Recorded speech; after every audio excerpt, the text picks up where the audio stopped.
or to participate, catch this, to participate in an interview with national authorities, which may take up to 30 additional days.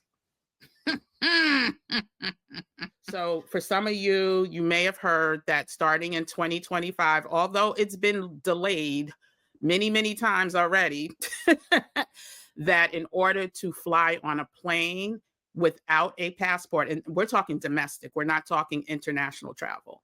In order to fly on a plane starting mid 2025, you will need a real ID, also known as a star ID, and it says for government use, I believe. So we'll see if that holds true with the new changing of the guard. And like I said, it has been delayed 8 to 10 years already. So we'll see. But that's supposedly one of the changes. And let me just do a disclaimer.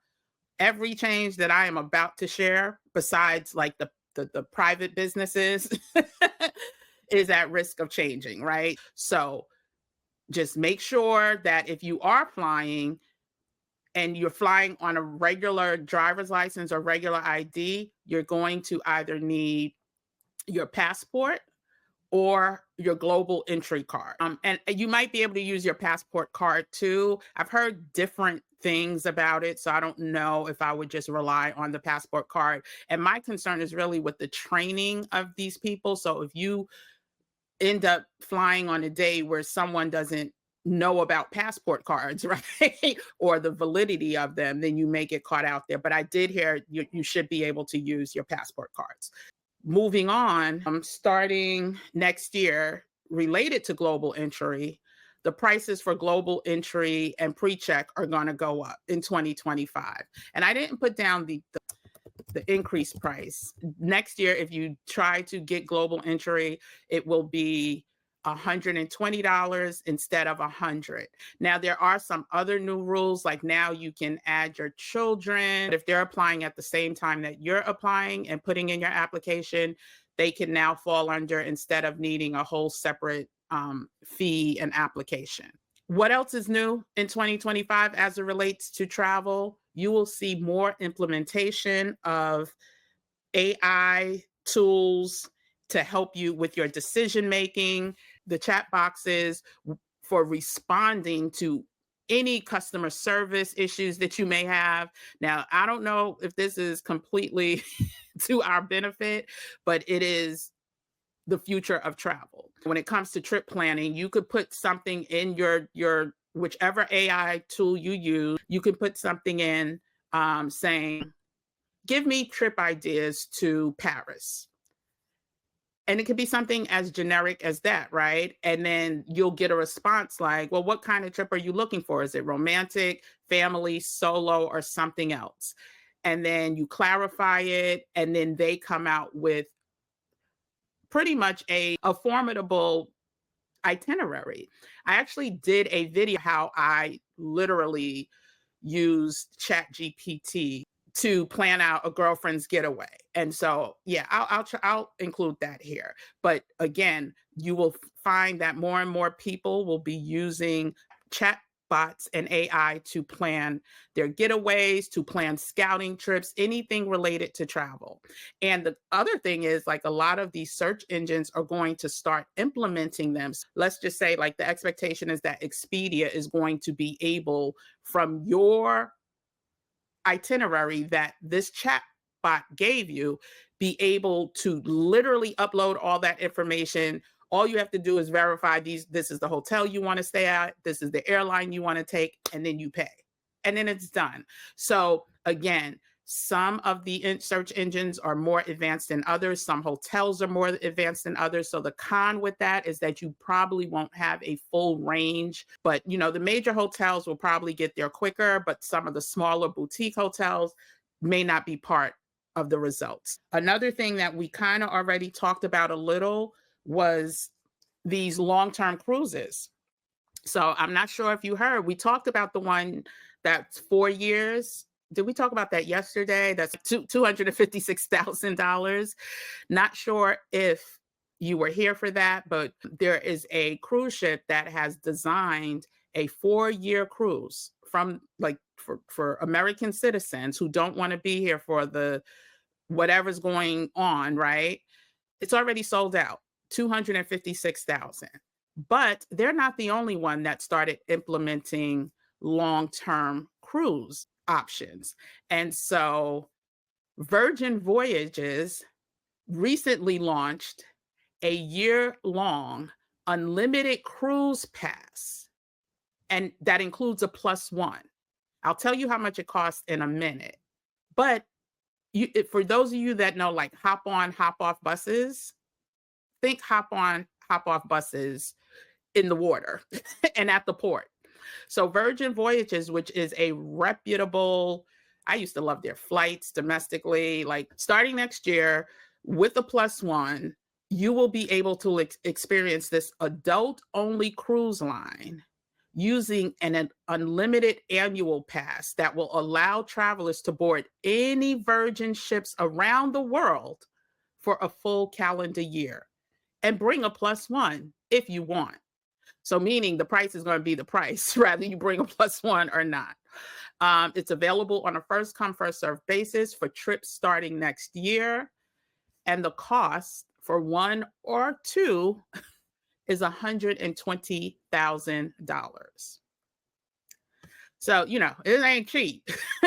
But if you break it down, think about it. So you have 12 months in a year, right? And if you go with someone, you're talking $5,000 per person per month.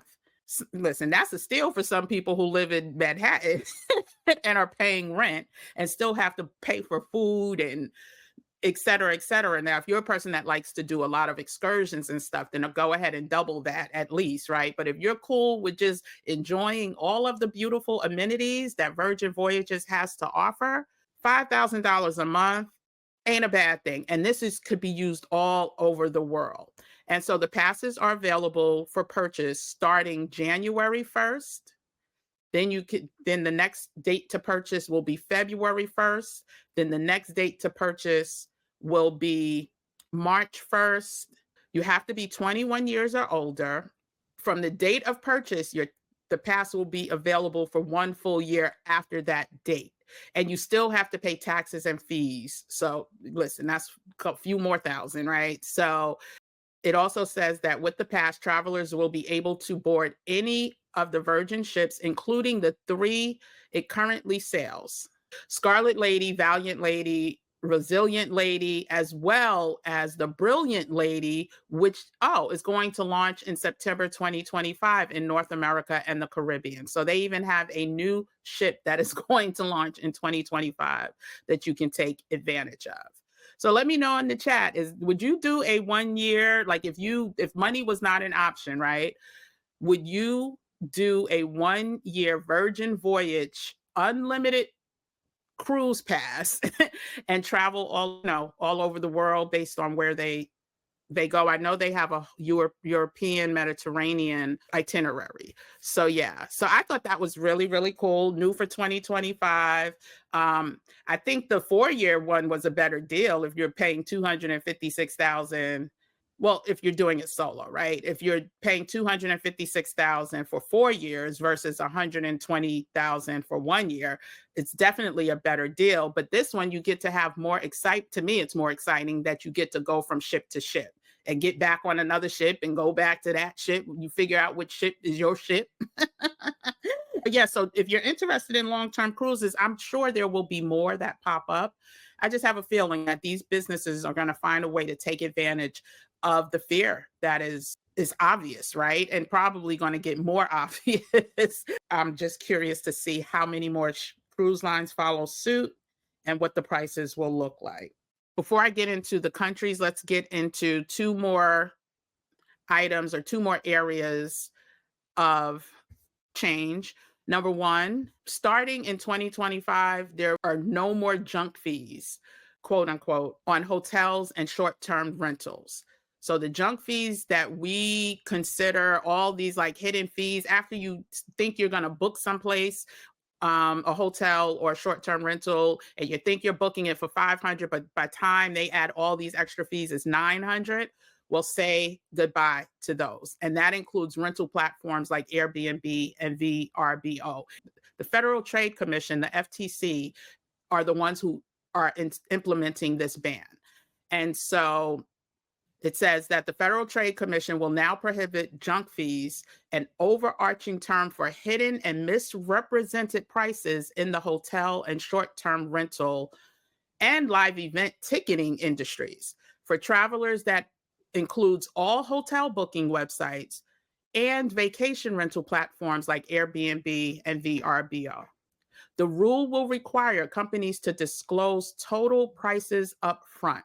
Search results on an online travel agency, for instance, must include the maximum total of all mandatory fees or charges people will have to pay.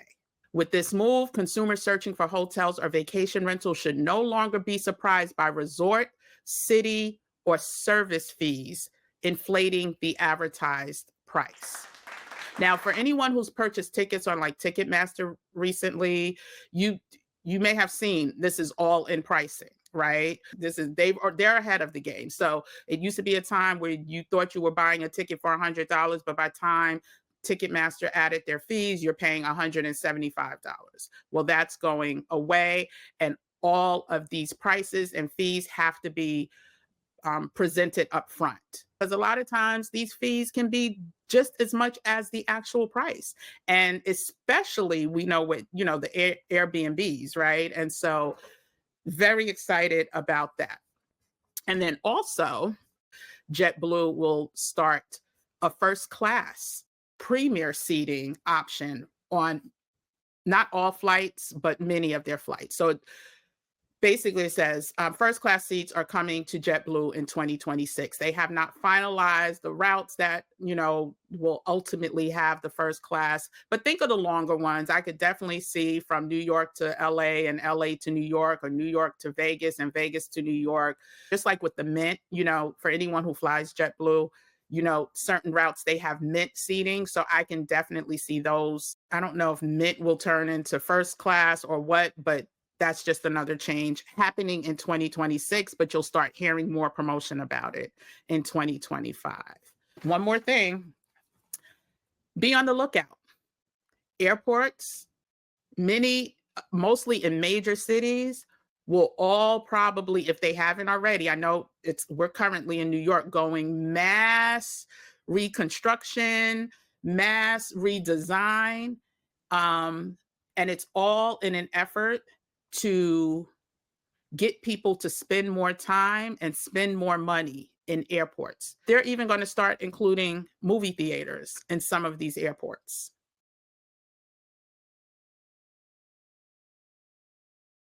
They're going to include anything you can think of that will cost you more money. And some of us, they want us to get to the airport 3 hours in advance of a international flight.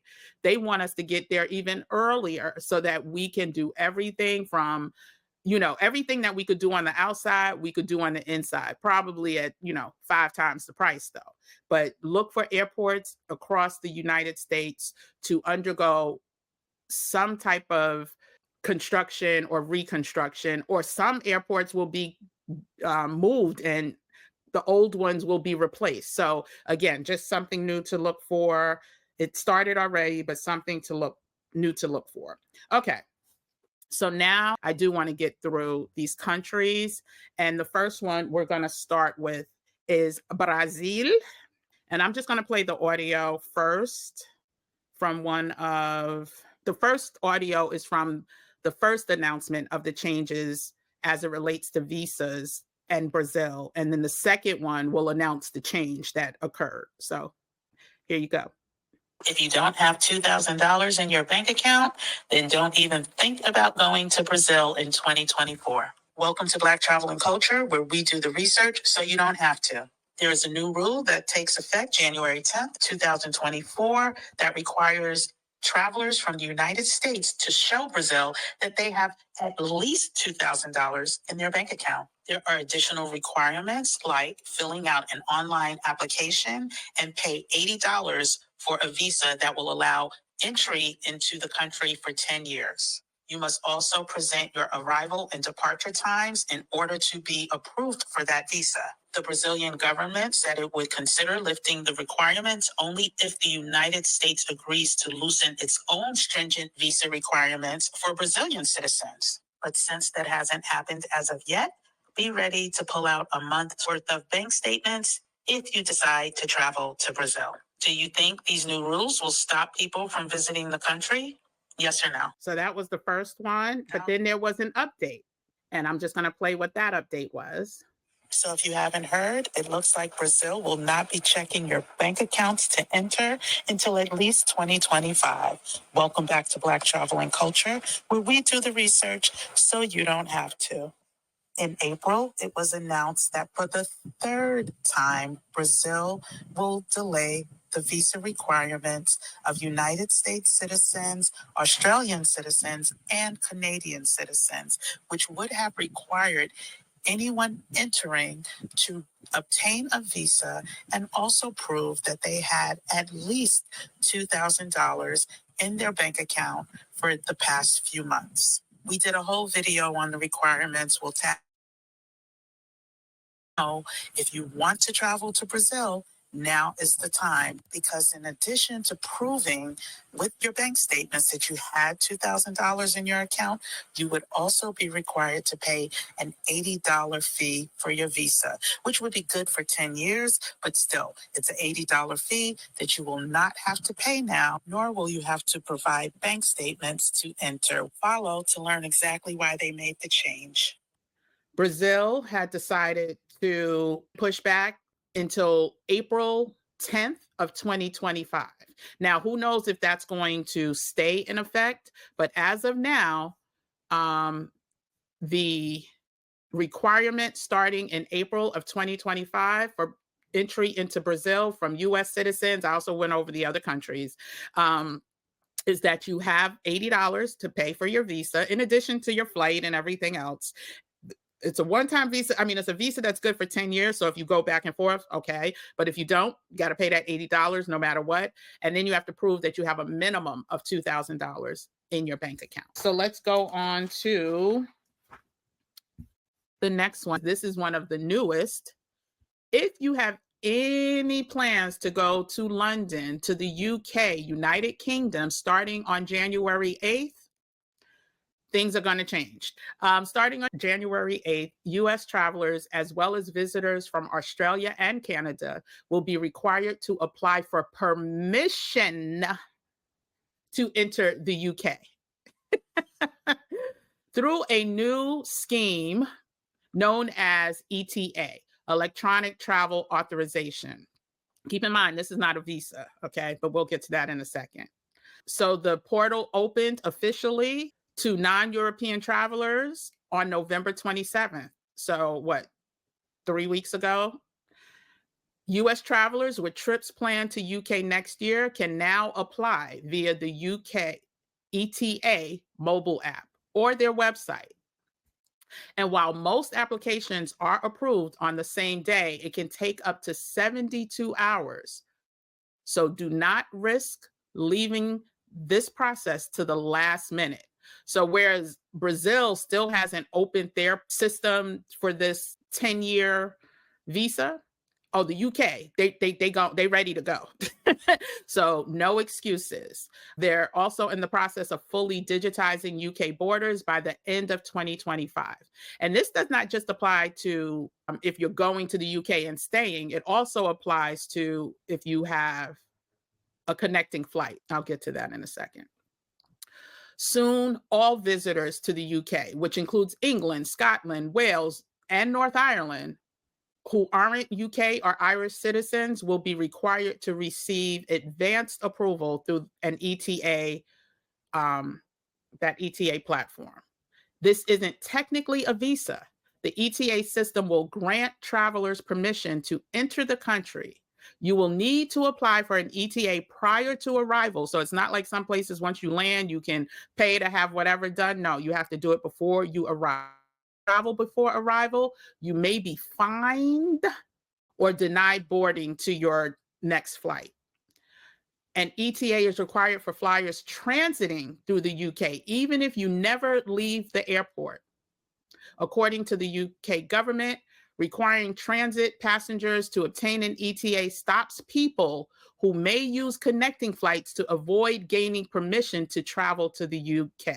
Now, they're saying this rule is under review, but as of now, that's how it stands starting January 8th. So if you plan on going to the UK through a connecting flight, make sure you give yourself at least 72 hours to check to see if there's been any new rules or changes. And just some more key points about that. After your ETA has been approved, you will be granted permission to stay in the UK for up to 6 months, rather for business or tourism reasons. The ETA, however, is valid for 2 years or until your passport expires, whichever comes first, meaning that there's no need to apply for a new one every time you visit within that 2-year time period, as long as your passport doesn't expire. And in order to apply for an ETA, you will have to provide a valid passport, a recent digital headshot that follows the UK passport photo requirements, an email address, details of your travel plans, as well as a valid debit or credit card to pay the application fee. And so again, things are changing because we haven't even gotten to the EU. We haven't gotten to the rest of Europe. And so do me a favor, hit that like button. I'd appreciate it. It helps, you've heard it before. It helps this message get out to other like-minded people, other people who are interested in this type of content.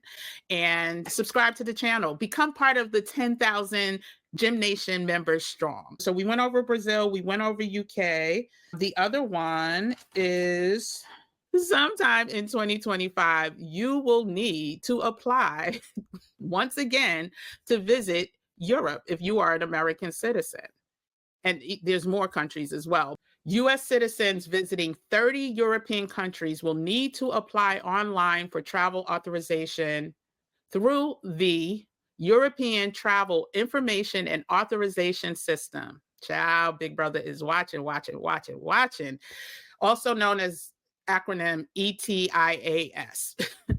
This new requirement will include any children who are traveling and will also apply to travelers who are transiting through these countries, just like the UK. So just because you may be going on to the motherland, if you have a layover in any one of those 30 European countries, you're going to have to apply, pay the fee, get approved, and then you can proceed with travel.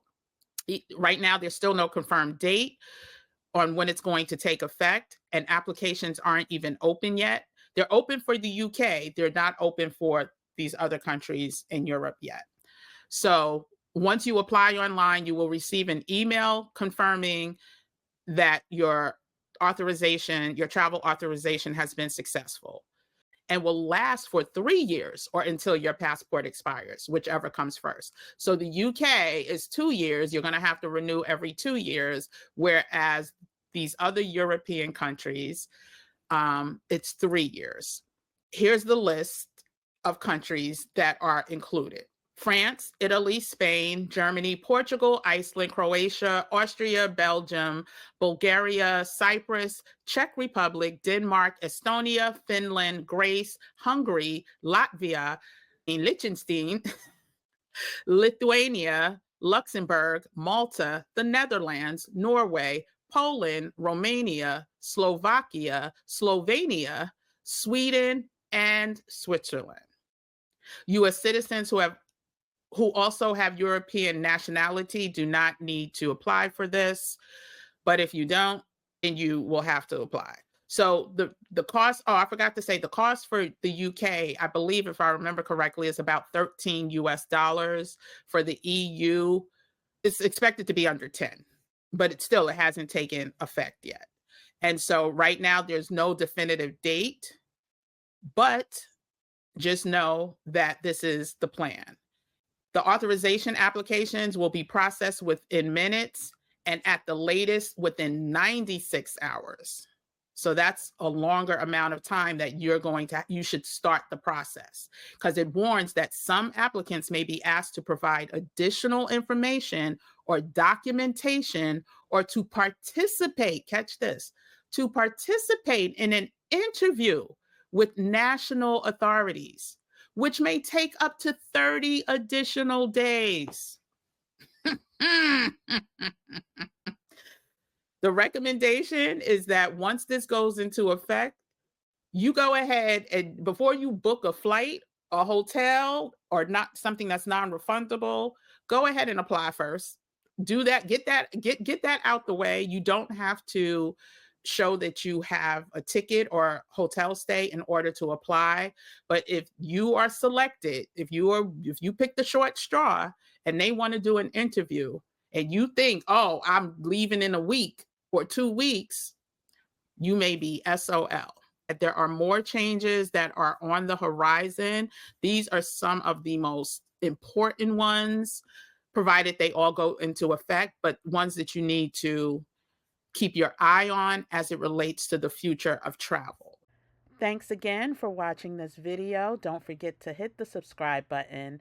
Also, when you get a chance, check out our Stay Ready So You Don't Have to Get Ready playlist and this video that YouTube thinks you may like as well. Also, comment below and let us know if you think these changes are fair or just a little bit too much.